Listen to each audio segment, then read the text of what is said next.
जो पहले कहा गया जी ये इसको गैरत के नाम पे कत्ल किया गया, ये बिल्कुल झूठ है। ये सना यूसुफ को आई लव यू और इस तरह के मैसेज भी भेजता रहता था। इसने 2 फायर किए जो सीधे सीने पे लगे हैं और ये फायर करते वहां से भाग गए। बिस्मिल्लाहिर्रहमानिर्रहीम, अस्सलाम वालेकुम, मैं हूं ज़ुबैर रहमान। नाज़रीन, एक टिकटॉकर जिसकी उम्र सिर्फ 17 साल होती है और इसके करीबन 4 लाख के करीब फॉलोअर होते हैं, उसे मुबैना तौर पर फायर मारकर कत्ल कर दिया जाता है।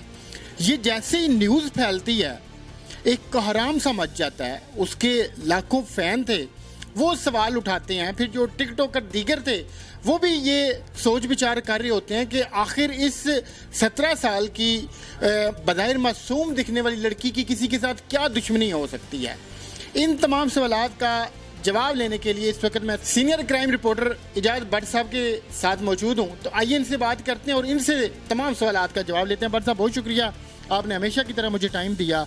इस मासूम सी लड़की की किसी के साथ क्या दुश्मनी थी कि इसे फायर मार के कत्ल कर दिया जाता है?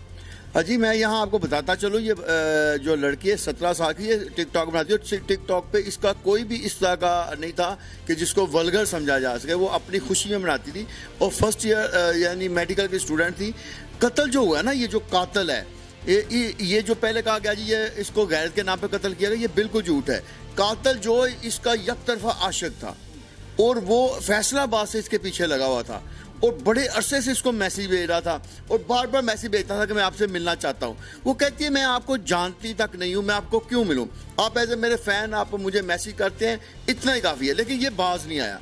इसने फैसलाबाद से मुसलसल उसका पीछा जारी रखा और जब 29 मई को इस सना यूसुफ की बर्थडे थी, तो ये बर्थडे वाले दिन भी इसने पूरी कोशिश की कि मैं सना यूसुफ से मिलूं, उसे गिफ्ट दूं, लेकिन सना यूसुफ ने उसको रिजेक्ट कर दिया।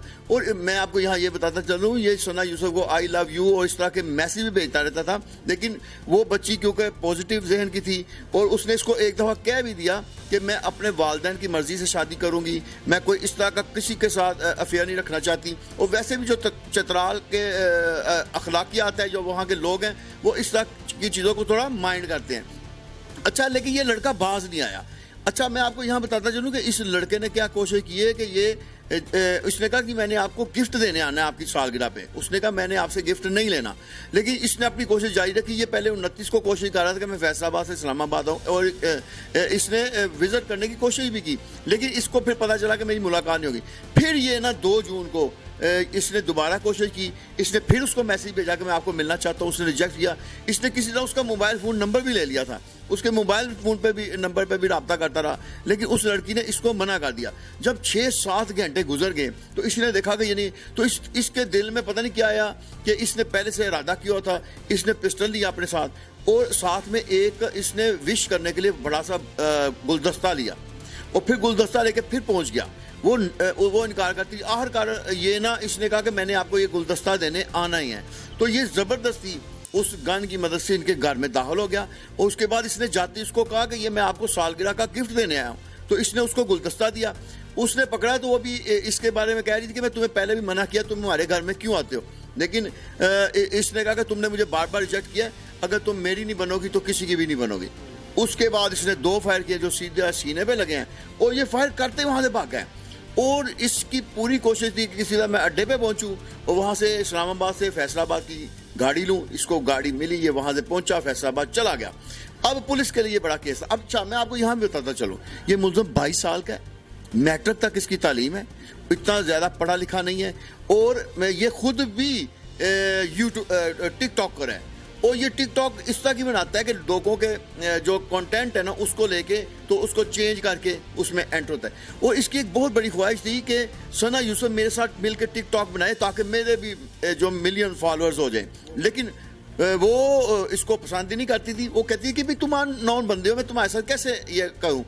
तो ये इसका मोटिव था और ये अपना यानी मोटिव हासिल नहीं कर सका तो इसने यानी उस बच्ची को कत्ल ही कर दिया। बट सर, मुझे ये बताएं कि सना यूसुफ अपने इस्लामाबाद वाले जो G30 में उसका फ्लैट है उसमें अकेली रहती थी या उसके साथ और भी कोई रहता था? अच्छा, मैं आपको यहाँ सना यूसुफ जो है इस्लामाबाद में रहती थी, उसके साथ में उसका वालिद, उसका एक छोटा भाई 15 साल का, एक उसकी वालदा, ये लोग रहते थे। उस रोज ये हुआ है कि वालदा और इसकी फूफो आई हुई थी, वो मार्केट में गई हुई थी, इसका वालिद काम अपने गया हुआ था और जो भाई है वो चित्राल वापस गया हुआ था अपने गांव में अपने पुराने लोगों को मिलने के लिए। उस वक्त कहा यह जा रहा है कि ये अकेली थी, लेकिन FIR में ये नहीं लिखा हुआ। FIR में लिखा है कि उस वक्त इसकी फुप्पो, इसकी वालदा घर में थी। ये लड़का एंटर हुआ है जिसको वो नहीं जानते थे। इसने काले रंग की शर्ट पहनी हुई है, नीचे ट्राउज़र पहना हुआ है। ये अंदर एंटर हुआ और सीधे ही सीढ़ियाँ चढ़ के सना के कमरे में चला गया और थोड़ी देर के बाद वहाँ से फायर की आवाज़ आई है तो हम भागे हैं, तो ये बाहर भाग रहा था। यानी जो FIR की कहानी है वो ये है, लेकिन ओरिजिनल जो हमारे ज़राए बता रहे हैं कि उस वक्त सना यूसुफ घर में अकेली थी और कुछ लोगों ने पहले चंद घंटों में ये इल्ज़ाम लगाने शुरू कर दिए कि सना यूसुफ ने खुद से इस लड़के को बुलाया था। ऐसी स्टोरी नहीं है। लड़की के बारे में कोई गैर अखलाकी चीज़ें नहीं सामने आई, लेकिन ये मुलज़म जो है ना बड़ा मैं आपको बताता जो बड़ा चालाक था, क्योंकि इसने जब वारदात की है तो ये सना यूसुफ का आईफोन भी ले गया और आईफोन ले गया ताकि मैंने जो इसको पहले मैसेज किए हुए हैं, इसके टिकटॉक के नीचे मैंने जो कमेंट्स लिखे हुए हैं, कहीं उससे ना मैं पकड़ा जाऊँ। तो इसने कहा मैं घर जाऊँगा फैसलाबाद में, जाके अपने तमाम कमेंट्स जो है ना इसके फ़ोन से डिलीट कर दूंगा, क्योंकि वो तो फिर उसका एडमिन बन जाता है।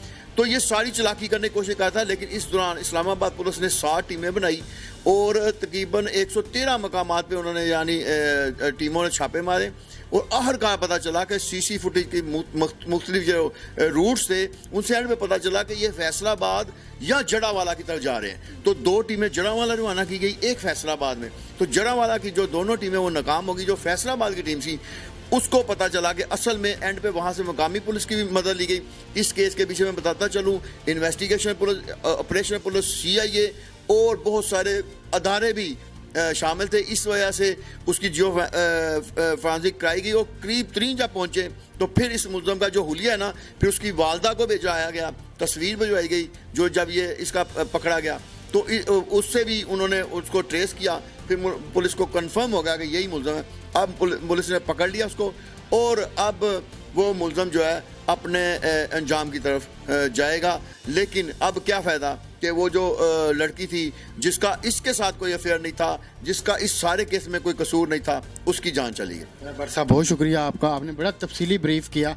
नाज़रीन, मुलजिम को पुलिस ने गिरफ्तार कर लिया और इस मौका पे हम इस्लामाबाद पुलिस को अप्रिशिएट करते हैं जिन्होंने बर वक्त कार्रवाई की। उन्होंने टीमें तश्कील दी, फिर इस मुलजिम को उन्होंने ट्रेस किया और बिल आखिर फैसलाबाद से उसे गिरफ्तार किया। अब हम ये उम्मीद करते हैं कि इस शख्स को जिसने एक मासूम लड़की का खून बहाया है उसे निशाने इबरत बनाया जाएगा, ताकि आइंदा किसी की जरूरत ना हो वो किसी भी की भी बहन बेटी को इस तरह बेरहमी के साथ कत्ल करे।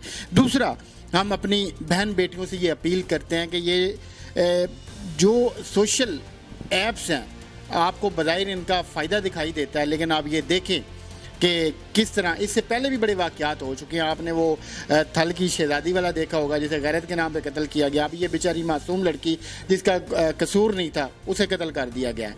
तो इनसे अवॉइड कीजिएगा। मिलता है अगली वीडियो में। अल्लाह हाफ़िज़।